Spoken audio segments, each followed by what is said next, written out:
Okay, we have two different types of screens in this shop. We have manual screens, which is a 20 by 24 screen, easy to handle in your hands and in a manual press. Typically, you can fit two designs on it as long as they're not very, very large designs. One on this side, one on that side. The other type of screen that we have is an auto screen. Easy guess as to what that stands for. It goes on the automatic press. It's a very large screen, you can see, 23 inches by 31 inches. So they have two different procedures for how we set up and burn these screens. And so this is going to be the automatic screen version. Now you'll see that I have this light exposure table right here.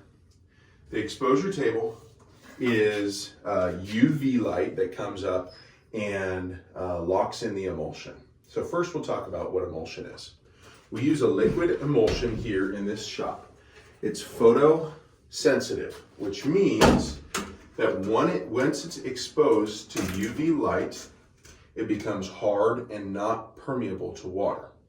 Before it's exposed to UV light, it will easily be washed out by water if you rinse it over it. So this is critical for how we're going to make our stencil. Our procedure is that we will take with a scoop coater, which I'll show in another video, and fill the scoop coater full of this liquid emulsion, and then we will coat both sides of our screens. Then we will wait for it to air dry. Now, I'm not concerned about these screens that are on these racks being exposed to UV light because I've installed bug lights above us, which doesn't have any UV light. So I leave them here to dry until they're dry to touch. Then I can come in and start exposing them. So the strategy for making a screen stencil in this shop is that we're going to use dark blackout printed positives to block out certain portions of the UV light coming from this light table so that it doesn't expose our screens. So here's how we do it. Let's imagine that I have a 3-color job right here in my hand. This is Harding Academy Soccer. I have an underbase, which is a white layer that goes underneath all the other colors and makes the other colors bright and more resistant to bleeding. Then I'm going to have my color. In this case, I think it's red. I can't remember, I'd have to go out. And then I have a highlight white. The highlight white is a second layer of white that goes over the initial and makes it really, really bright and nice looking. So we'll always start with our underbase, unless there's a big reason not to. And so I'll start by coming over here. Now, if you'll come in and take a look at this with me, you will see that our light table has several markings on it. Now, you'll see I have a small corner written here, and there, and here, and here. These corners are to signify where the automatic screen will fit. Then I have a center line with an arrow.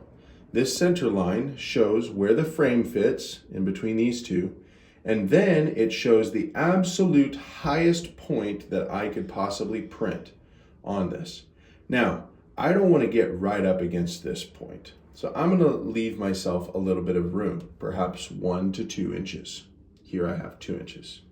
I'm going to center my design on this line, and then I'm going to get a piece of tape from up here on the wall, and I'm going to tape it into place.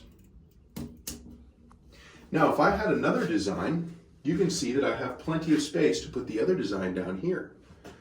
If I was to put on a second design though, I would need to make sure that the second design was not faced the same direction as the first design. Otherwise, I would not have enough room on the screen with the squeegee to go this way. So instead, I would invert the other design so that it's facing the standard direction. The bottom of the design should always be pointed towards the center of the screen. That's our rule. So if I had a second design, I would put it there. In this case, since I'm printing multiple colors on the same job, I can't put the screens in the same. So once it's taped into place, you'll see that it flops easily, but that it always will fall back into the same spot as long as I smooth out that piece of ink, or that piece of tape. So I'm gonna come over here and grab my screen, and I'm going to place it with the flat part of the screen directly down over my positive. I'm going to match the corners to these marks, And now we can see that my design is centered nicely between my screen, and it's at least 4 inches down from the top of the screen. That gives adequate room for the squeegee to come up and cover the thing totally. Now this is a vacuum table, which means that it sucks all of the air out, and this mat will completely suck in on our screen to burn it. So I'll show you how to set that. We have a vacuum time here. In order to vacuum down in an auto job, I have to jack the time up to about 70 seconds. That will give it enough time to suck all of the air out until this mat is adhered firmly down onto my screen. My exposure time is 24 seconds.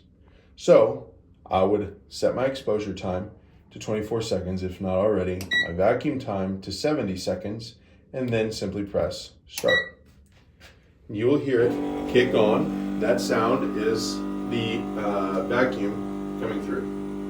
Okay, so we've only got 10 seconds left, and as you can see now, it's tightly sucked down onto the screen, and it's even starting to eat into the corners. That's right about where we want it to be before it starts to expose. All right, so once our screen is exposed fully, I'll lift up the cover. I'll unlatch it on both sides like this and lift up the cover.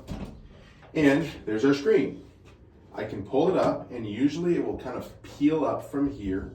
It'll rip off like a Band-Aid, and I'll lift it up, and you'll see that there's no visible difference for our screen because this screen is all the way dry, and now everything that was blocked out by this dark black ink will now easily wash out of the screen, and everything else will stay put.